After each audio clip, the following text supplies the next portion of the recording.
Hello, everyone, and welcome back to Coffee and Crypto.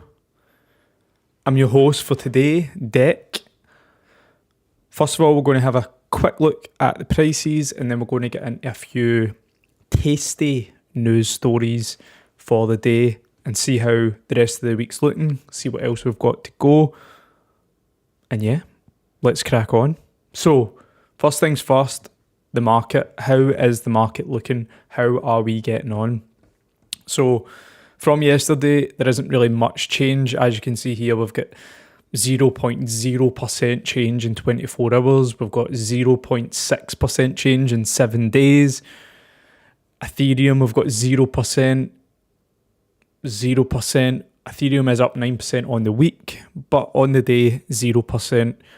BNB 0%. So basically the market has been entirely stagnant over the past 24 hours, which is fine. We get those times. We get some times where the market pumps and there's a lot of action. We get other times where it's really boring and not much is going on. So just so happens that the past 24 hours has been a boring time for the crypto market. However, over the past week or so, we'll jump into this in a second, there has been some projects taking off. Some projects have been exciting. In fact, I just want to mention this one while I'm on stream. To me, this could be one of the ones that I get so wrong, and then in 3 years' time, I look back and I say to myself that you got this one so wrong, Dick. You made a mess of this one. is the best thing on the planet. However, I just don't see it with I think it's been the most promoted cryptocurrency that I've seen in years. And it seems like it's all choreographed, it's all correlated. It's a huge push from the media, from influencers. Everyone is pushing down your throat. It's everywhere. You can't get away from it. It's constantly trending. And I just think it's a nonsense. I think maybe scam is too harsh of a word, but I just feel it's one of those ones. It's a gut feeling. It's one of those ones. I'm not feeling it. I am not feeling it one bit whatsoever. And sometimes you just get those feelings and you're able to see those things. So in 2021, the same thing was happening. I'm sure it was with Cardano. In Cardano, we were just being bombarded with Cardano stuff. And I posted on Twitter saying, Cardano's topping right now. This is a top signal. It's just far too much. There's too much being force-fed Cardano. This is the top. 6 months later, turns out that was the top at that point when people were just forcing Cardano down your throat. And I feel this is the exact same with I think it's a nonsense. Let's check back in 6 months' time on in a year's time, in 2 years' time, and see if I get it totally wrong, which it could be. I'm not saying I'm right. It's just a feeling I've got. Whether I'm right or wrong, it is what it is. I just want to make it known that I think is a total nonsense. That doesn't mean it won't make it. That doesn't mean people won't make money off it. I just think it's a big pile of nonsense that has been orchestrated in the background to cash grab, essentially. But whether that's true or not, who knows. But anyway, on to the next one. So, as you've seen from the title, Pepe, the meme coin. So, are we in a meme coin bull market? Is this how things are looking? Possibly. So here we've got Pepe the Frog, meme coins rocket as crypto Twitter moves over Doge obsession. Again, that's a nonsense headline as well. To FUD Doge so that people then go buy this new meme coin. That's just how the market works.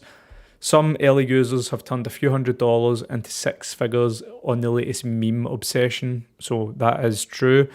The most degen of crypto Twitter traders seem to be moving over Shiba Inu fashion tokens to those branded after the internet meme Pepe the Frog. A Pepe token launched on Sunday and ran over 21,000% in the past 3 days, ranking in $30 million in trading volumes on Uniswap and reaching a market cap of as high as $33 million on Tuesday morning. Ludicrous, insane, but that is the crypto market. That is what happens. That's why people do make ludicrous amounts of money, because it's a ludicrous market. It's a ludicrous, open, global, decentralized market. So you get things like that happening. So Pepe hit 10,000 individual holders on Tuesday. Data from Etherscan shows, meaning the token was quickly purchased in swaths by investors participating in an ongoing frenzy and pinning hopes and turning a profit. For me, I would love to have gotten in the start on this, but I never, so I won't be chasing it. That is where people lose a lot of money by chasing these things. I'll be avoiding this one like the plague, as always. The tokens have a circulating supply. Wow. The tokens have a circulating supply of 420 trillion. I'm sure that's probably the highest market cap I've ever seen. Sorry, the highest circulating supply I've ever seen. And that's a reference to 420, another popular cannabis culture slang. The trading action is rather serious for a token intended to be a complete joke. As such, the tokens have no connection to the actual Pepe the Frog meme or Matt Fury, the meme's creator. So, yeah, a total random nonsense joke that has been created. You can create these things in 5 minutes and you can list them essentially to be traded in 5 minutes, and it has managed to amass a $33 million market cap. It's crazy, but that is crypto. That is how it goes. It's bonkers, but yeah. Will I be running out to buy some Pepe the meme frog? Absolutely not. Will people make millions off it? Yes. Yes, they will. But for me, it's far too risky. I won't be dabbling in any of that, especially when it's already up 22,000% in the past 3 days. But, in fact, quick story while we're on here.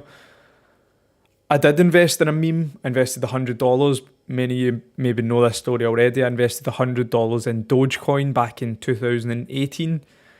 Invested $100.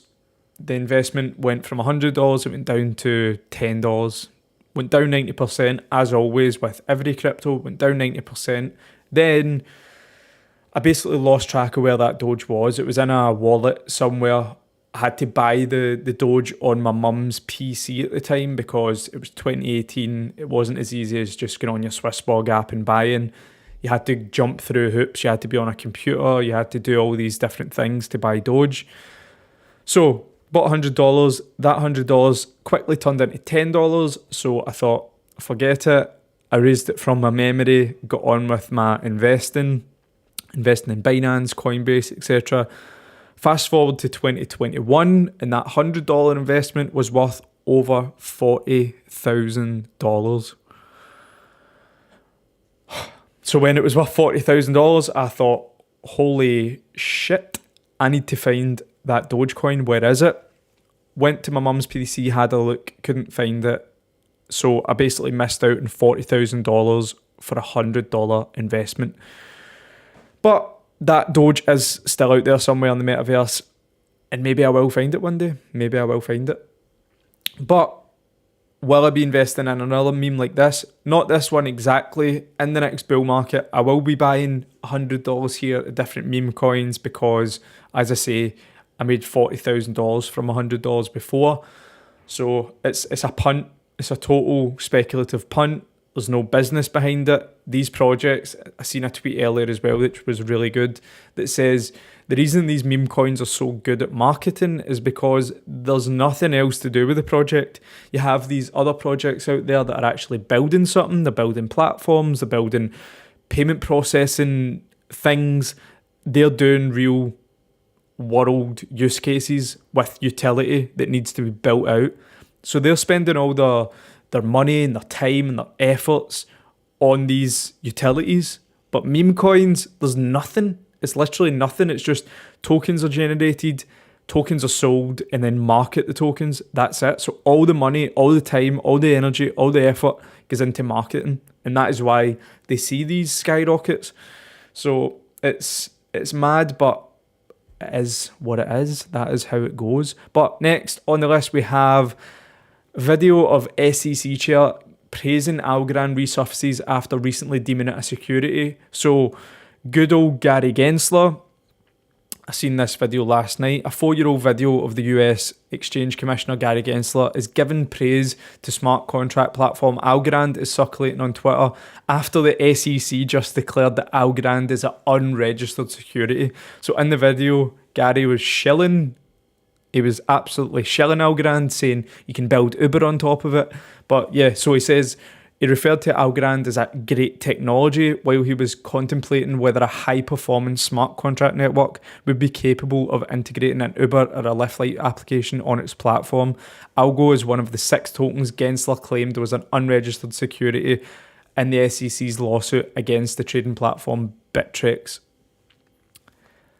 So, Gensler is out there shilling the living daylights out of different crypto projects. He's been doing it for years. This just shows you how deep rooted the corruption is in the US specifically. That Gary was a big crypto guy, big blockchain guy. He was at MIT. He was into crypto. He was a crypto guy. Then he was corrupted, of course. He became the chairman of the SEC, and since then he has went anti-crypto because obviously the higher power tells him to. The higher power tells Gary, do this, Gary, say this, Gary, do this, and Gary does it. So everything that Gary says years before then, 5, 6, 7 years of promoting crypto, of being pro-crypto, is all gone, and now Gary must do what Gary's boss says. Gary is the chairman. He clearly isn't. It's all a fugazi. No one that's in charge is in charge. There's always higher powers. So basically, Gary, years before he's the chairman, is out there shilling Algorand. Then it becomes corrupted. It becomes the highest position in the SEC. And then he says that Algorand is a security. So using Gary's method in how Gary goes around fining people, how Gary's commission fines people, is they're promoting unregistered securities. So what has good old Gary been doing? Good old Gary has been promoting unregistered securities. So will the SEC be suing Gary for promoting these? Of course they won't. It's nonsense. It's all a big nonsense. So yeah, here's Gary, good old Gary, promoting Algorand, shilling Algorand, I would say. I wouldn't even say promoting, I would say shilling, because the terminology was using dropping in Uber and stuff like that. That's shilling. That's shilling. So yeah. So we've got here, surely that can't apply who created Algorand. Surely if there was a path to register, a world-renowned MIT professor who personally knows the chairman of the SEC can figure it out or pick up the phone and call the chairman. I'm not going to go through the rest of that. Here's a funny tweet. If you bought $100 of Algorand when Gensler told you they could build Uber on it, you would now have $5. That's quite funny. And here's good old Gary here. Serving at the SEC for 2 years has been an honour. This is disgusting. We've filed 1,500 enforcement actions and overseen tens of thousands of registrants. We've proposed rules to make our markets more efficient, competitive, transparent, resilient, and worthy of the public trust. This is good old Gary Gaslight. He's celebrating that we've filed 1,500 enforcement actions. That means suing them. That means taking people down. Enforcement actions rather than communicating with them, speaking to them and making sure that they comply. But if the exchanges comply, if the cryptocurrencies comply, which the cryptocurrency companies want to do, If they do that, how does the SEC get paid? It doesn't make any money. It makes $0 if everyone is to comply and no one is to get fined. They make the money through fining people. That is how they finance themselves, through fining public companies. That is how they make the money. So again, it's all a big entire nonsense. The latest has been that, in fact, we'll go into this story here. So SEC chairman Gary Gensler caught shilling Algorand and now deems it a security. And we've got here that a colleague criticised him. Many see him as anti-crypto. He isn't anti-crypto. He's been corrupted to be anti-crypto. He's been told to be anti-crypto. So that is why. So we're hearing all these things that Gary Gensler's going to be, he's going to be sued. He's going to be fired. It won't happen unless the higher power decides that that's what they want to happen. It won't happen. Until then, he will still be used as a puppet to go around fining people for tens of millions of dollars each round. They make tens of millions of dollars off every one of those enforcement actions. That is the business behind the SEC. It's not to protect investors. If it was to protect investors, you wouldn't have seen FTX collapse, you wouldn't have seen Celsius, you wouldn't have seen all these giant scams that were broad daylight in the crypto market.